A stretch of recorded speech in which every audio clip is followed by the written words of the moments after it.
Bueno, mi nombre es Brian Sebastián Cáceres Pinzón y pues esta es la presentación del video de una tarea de química. Entonces, pues en primer lugar se tenía que formular las fórmulas de Lewis de las siguientes moléculas.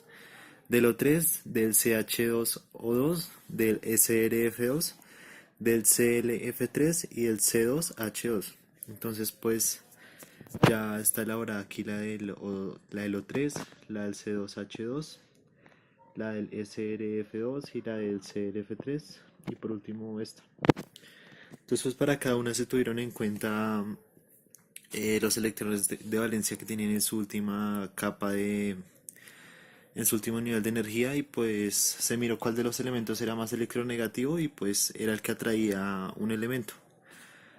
En caso de que, digamos, por ejemplo aquí el flúor es más electronegativo, entonces intenta parecerse a un gas noble, por lo que es el que intenta traer un electrón hacia su último nivel de energía, para pues parecerse a un gas noble y completar la regla del octeto.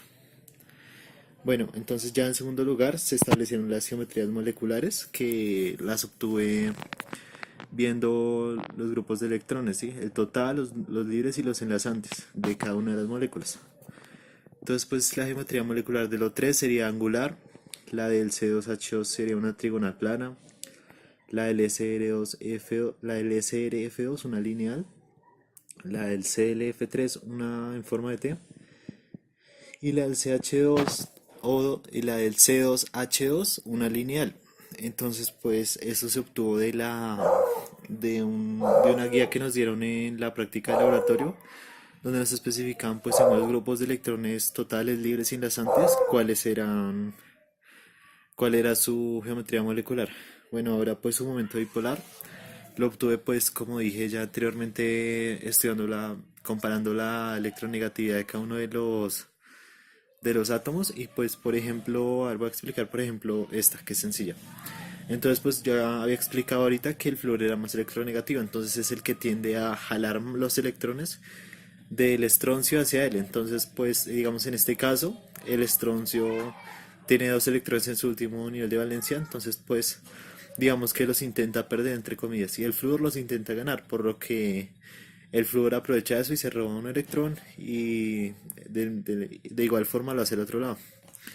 Entonces, pues, como está prácticamente a 180 grados, digamos que esto se atraería hacia allá y acá habría una fuerza resultante hacia allá, fuerza resultante. Entonces, pues como están en sentidos opuestos, podemos decir que se anulan y nos quedaría un qué, un momento bipolar de cero. O sea que la molécula no tiene un momento bipolar diferente a cero, es de cero. Digamos en la primera, en el O3 es diferente de cero, o sea que es una molécula polar.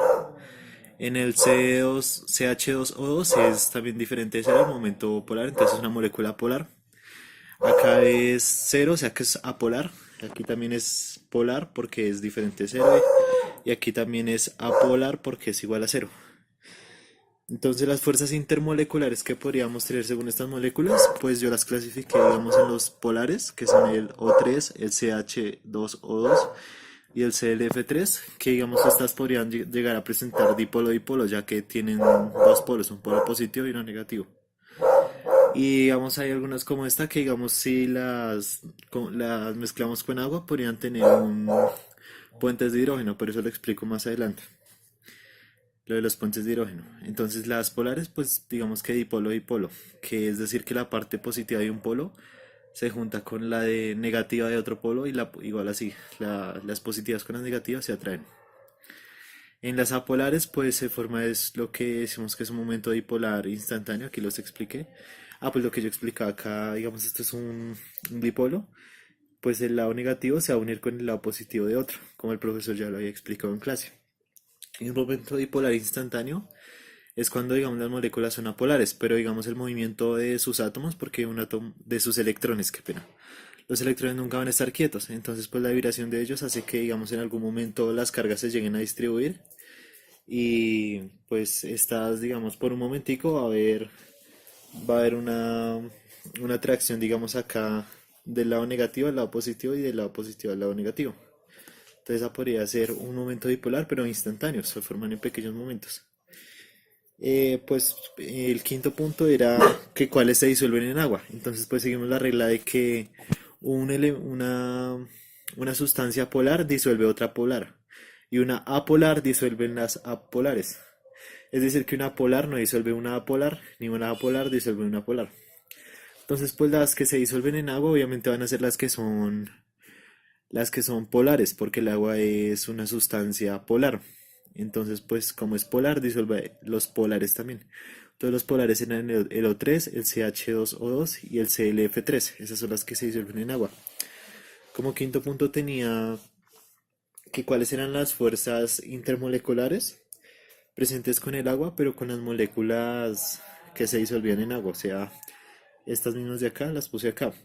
Entonces las fuerzas intermoleculares con el agua serían pues digamos que el agua los polos positivos del agua atraerían los polos negativos, digamos acá del O3. Y el polo positivo del agua pues atraería un polo negativo del O3. Igual, el positivo pues atrae el negativo. Esa sería la fuerza entre las moléculas.